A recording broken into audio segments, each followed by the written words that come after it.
তো আজকে দেখো ক্লাস 5-এর ইংলিশের দ্য অ্যাপেন্ডাক্টে যে বইটা রয়েছে তুলসী প্রকাশনীর এর 13 পেজের যে এক্সারসাইজগুলো রয়েছে সেগুলো নিয়ে আজকে আলোচনা হবে। তো দেখো আজ পার্টস অফ স্পিচের চ্যাপ্টার, এবং আজকে দেখো এইচ থেকে আলোচনা হবে find out the preposition in the following sentences and circle them. অর্থাৎ প্রিপোজিশনগুলোকে তোমাকে এখানে ফাইন্ড করতে বলা হচ্ছে, ফাইন্ড আউট করতে বলা হচ্ছে।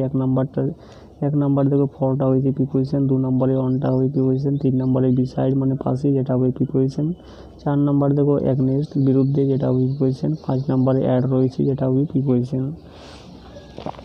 এরপরে আই নাম্বারে দেখো circle the verb in the following sentences, অর্থাৎ ভার্বগুলোকে এখানে সার্কেল করতে বলা হচ্ছে। 1 নম্বরে মুভসটা হয়ে যাবে এখানে ভার্ব, লিভড মানে বাস করতো যেটা হবে ভার্ব, মেক মানে তৈরি করা যেটা হবে ভার্ব, প্লেয়িং মানে খেলা করা যেটা হয়ে যাবে আর প্লেয়িংটা হবে ভার্ব, এবং 5 নম্বর দেখো ওয়াজ প্রিপেয়ারিং যেটা হয়ে যাবে ভার্ব, 6 নম্বর দেখো গোজ মানে যাওয়া যেটা হয়ে যাবে ভার্ব, 7 নম্বরে ইট মানে খাওয়া যেটা হবে ভার্ব, এবং 8 নম্বরে চিট দেখো চিটটা হয়ে যাবে ভার্ব, 9 নম্বরে রিটার্নসটা হয়ে যাবে ভার্ব, 10 নম্বরে দেখো আর এক্সপ্লেনিং যেটা হয়ে যাবে ভার্ব।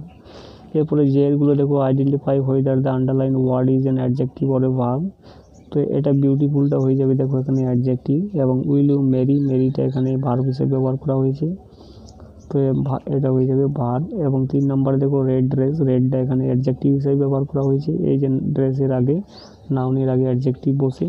এবং 4 নম্বরে দেখো আই লাভ হিম, লাভটা এখানে ভার্ব হিসেবে ব্যবহার করা হয়েছে তার জন্য হবে ভার্ব। এবং 5 নম্বরে দেখো প্লে, চিলড্রেন প্লে অর্থাৎ শিশুরা খেলে ফুটবল, এভরিডে প্রতিদিন ফুটবল খেলে, তো প্লেটা এখানে ভার্ব হিসেবে ব্যবহার করা হয়েছে।